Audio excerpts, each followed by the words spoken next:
Hey, what's going on, everyone? Thought I'd do a little bit of a fun video today where I just talk about some of my favorite nature books that are dealing with specific taxa of different kinds of animal groups. I want to do something a little bit more contained rather than maybe books on like ecosystems or I don't know, like endangered ones or sensory stuff, anything like that. So let's just go ahead and get started. So the one that kind of starting off is kind of the one why I decided to kind of make the video and everything. And that's this recent one that I finished that I thought was absolutely fantastic. Definitely check out this individual book review if you want to. And it is Slither, How Nature's Most Maligned Creatures Illuminate Our World by Stephen Hall. This was just a fantastic book on snakes, as you could guess there. But yeah, just all kinds of stuff. Anatomy, their venom, their like crazy metabolism.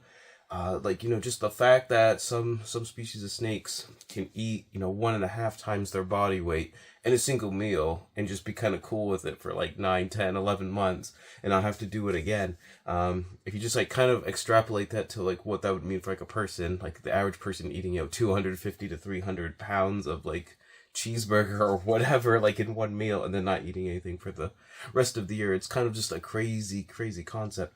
And even during that process, like the snake's organs, before that have essentially like atrophied to almost nothing, and then as it eats it, like the stomach and everything like kind of enlarges and all that to kind of accommodate this like influx of everything. Anyways, like I said, just kind of trailing. That's just the metabolism stuff. That's like the random boring nitty gritty nut and bolt stuff, and that's how like cool this is. So anyways, like I said, you can learn all kinds of random stuff, just their adaptability, locomotion, all kinds of stuff. Just amazing. Definitely check it out. So one that was super difficult, so I'm going with a pair by the same author as like a cheating way, but I think my bird books have got to be like in double digits at this point. I feel like even just birding books, like about birding, I've read probably like 8 or 9. So like birds in general, I gotta be like close to 20 books or something like that. But Jennifer Ackerman has 2 really good ones here. We got The Bird Way and The Genius of Birds. Both really good. This one goes, I think, into the nitty gritty a little bit more with some of the studies and everything. But both are totally fine. Really good. She also has one, I think it's What the Owl Knows, I believe it is, that came out a year or 2 ago, that I need to get to. But if you want to learn about how intelligent birds really are, definitely check one of these ones out, or even Baron Heinrich's The Mind of the Raven is also a really good one as well. But just like, how do they learn and memorize and kind of understand and like this giant repertoire of songs for some of the different like songbirds, like kind of their memory for the ones that cache food away for winter, all kinds of stuff like that. Just really good. So next up is a super popular book, and it's The Rise and Fall of the Dinosaurs, A New History of a Lost World by Steve Broussard. And this is just, the go-to book for anyone who wants to learn about dinosaurs. Now, that's all it is. It's the new gold standard. So I feel like everyone has like read it by now, at least at like my corner of booktube. And I don't think I've ever heard a single person like complain about it or really knock it too hard. I think I read this actually in my first year of booktube, actually, so that's a long time ago, but it's still really good. I've read a couple more dinosaur books since then, but nothing has topped this one. You learn all about and I'm sure there's actually probably updates. I wonder if he'll do like a second edition or a revised edition or something along those lines. But I think when this came out in like 2017 or 18, I believe it is, somewhere in that ballpark. 2018 it looks like. Like I said, some of the studies and stuff that he did put in here were like top notch back then. So obviously there's been even more and more stuff kind of floating around, I'm sure, in the past 7 or 8 years. So yeah, like I think like he might. I wonder if he will do a revised edition. But this was, I think, one of the books that really helped propel and solidify the concept that dinosaurs really had feathers and that kind of thing, like those kind of like pin feathers and whatnot, and that birds are literally cladistically like dinosaurs. So, anyways, like I said, that's probably the best dinosaur one. Insects were really hard because I have a lot of books just generally on insects, but there's also a lot of books on like specific groups of insects. If you want like a general one on lots of insects, you can't go wrong. I'm probably gonna butcher her last name. I feel like I do that every time. I think it's Norwegian. Anne Sverdrup Thiessen. I've read 2 of her books now so far. And they're both really fantastic, kind of just really fun, popular histories, getting introduced to insects. Plus, you can't go wrong with that cover. I love that beetle on the front there. But like I said, I enjoyed both of them that I've read so far, even though I've read other books on insects. And talking about that one, here's one on fireflies, which is really awesome. Silent Sparks by Sarah Lewis. See, the wondrous world of fireflies. So this one is one of those Princeton University press books where there's lots of figures in like kind of photographs and that kind of thing, like strewn throughout. Not quite as much as like one of this other series I'm going to show you, but like there's different like illustrations and like photographs and whatnot. Yeah, maybe that, of course, like I'm just doing like a terrible job, like I guess like flipping through it and everything like that. But it's all about fireflies, and like how often do you see a book dedicated to fireflies? You don't. I learned a ton about glowworms and fireflies, and I feel like that's kind of important, you know. I don't know, just really enjoyed it and it stuck with me. Here's another really good one, and it is The Secret History of Sharks, The Rise of the Ocean's Most Fearsome Predators by John Long. And I actually, I'm not gonna lie, with the shark books, it was kind of difficult in the sense I think I've read 4 or 5, and I don't think I've ever had a at least rounding up to 5-star read with shark books for whatever reason.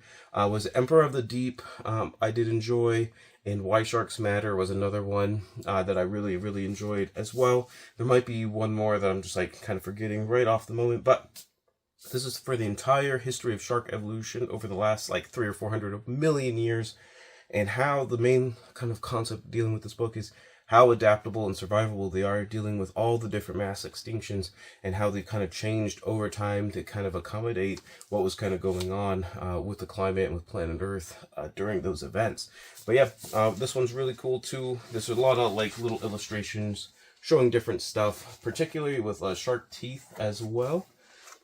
And like I said, just a really fun read. Who doesn't like reading about sharks? Keeping up the nautical thing, let's do 2 of Carl Safina's books. We got The Voyage of the Turtle in Pursuit of Earth's Last Dinosaur, and also Eye of the Albatross, Visions of Hope, and Survival. Carl Safina's, he's like one of my, he's in my top 3 favorite authors for sure. And I've read, I think, 1, 2, 3, 4, 5 of his books so far. I think like 9.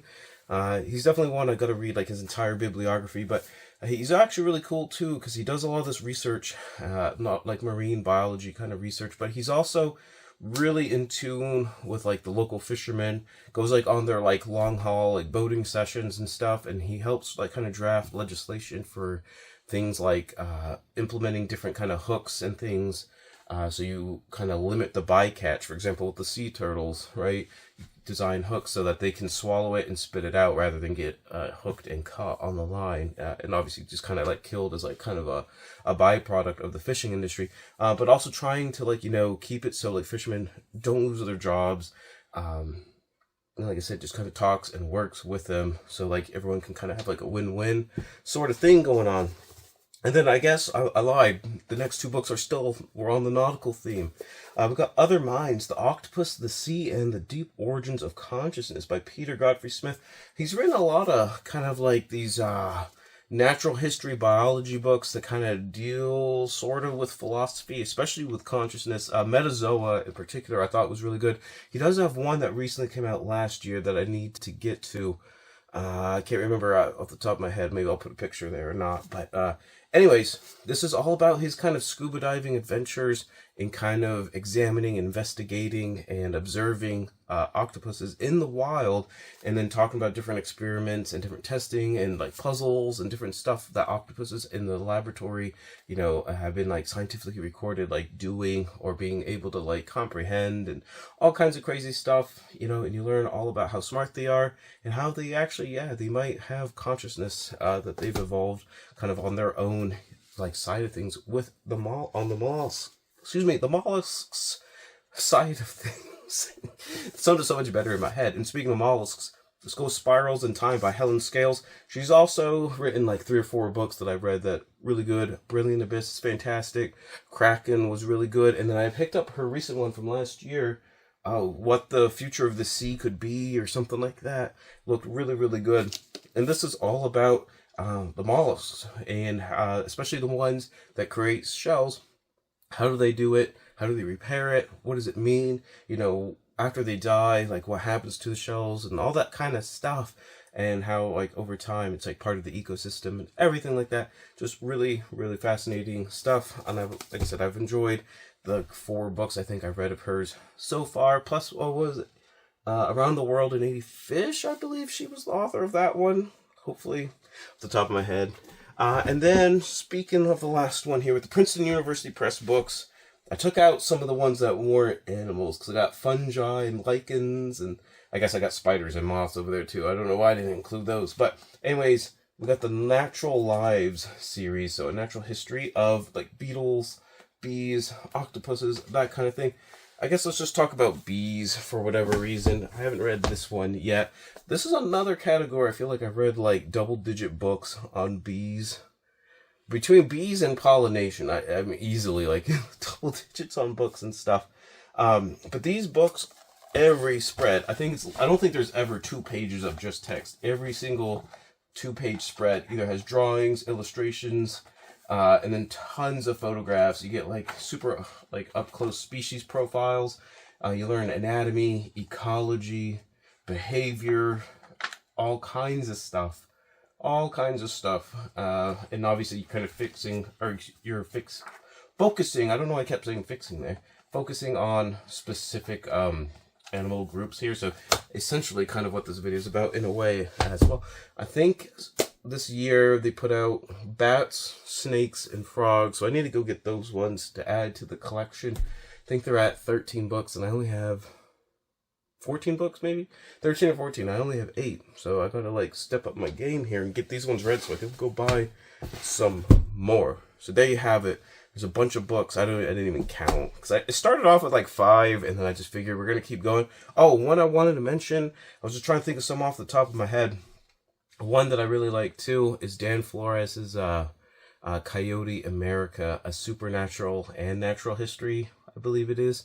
And this was just a really fascinating book about coyotes and kind of, their biology, their kind of like natural history, as well as like their cultural relationship with people in America, and how that hasn't really gone on so well, and kind of works both ways and that sort of thing. But how there are reasons we can't really eradicate them because of their like natural history, which is actually really cool. But also, like, one thing that I thought was total cap in the book was I think it was at the beginning. He was talking about how you can tell like people that like want to promote and preserve coyotes based on how they pronounce it. So like people that like coyotes or think they should be part of, they're not pests or vermin. You say coyote like I do, and that is how I like always said it. And then if you think they're more like pests and stuff, and you just want to get them like off your land and all that kind of thing, you call them coyotes. And honestly, after talking with people over the past like 5 or 6 years since I read the book, I've like kind of kept that in the back of my head, and it's kind of true, and I don't even like understand it. Anyways, pick up that one if you want to learn about coyotes and how most likely you're probably within about 20 miles, or I can't remember, it was a couple miles of like a coyote den. I know I am, and like there's got to be like a bunch in the woods and stuff behind my house, whatnot. But anyways, I feel like I've rambled on quite a bit. So let me know down below what your favorite animal book is, because probably my favorite part of my library, probably it is. I feel like it is. So definitely need to just always be adding to it. Learning about different animal groups. It's just awesome comfort reading for me. So anyways, like I said, leave your favorite animal book down below, and whatever you're reading, whether it's about animals or not, read victoriously.